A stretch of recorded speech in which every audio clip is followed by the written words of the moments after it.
closely monitoring infection rates across Europe as Britons consider whether to travel to the continent on holiday.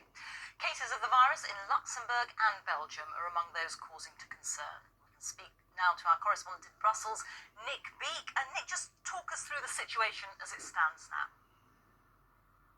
Well, Rita, we know this is a virus that doesn't respect borders in any way.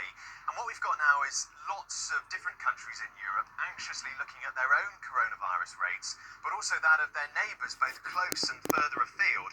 And in many cases, they do not like what they see. If we just have a look at the maps, here in Belgium, the number of people going to hospital with COVID has doubled over the past week. In neighbouring Luxembourg, the infection rate has gone up, and that has led to speculation that both of those countries could soon be put on the UK's quarantine list. Of course, Spain is already on it. Also today, crucially in France, they've said the number of new cases has been the highest for a month.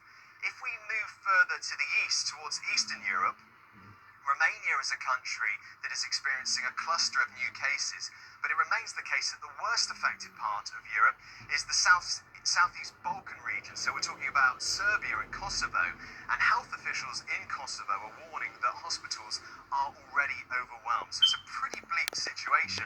We know, of course, about northeast Spain already and the impact that's having on British tourists. And I guess the thing we take from all of this is that it's clearly a very difficult time in all of the countries we're talking about. But if you were trying to take a holiday this year, if your plans have already been postponed, it's looking like 2020 is the year when nothing can be planned with any certainty.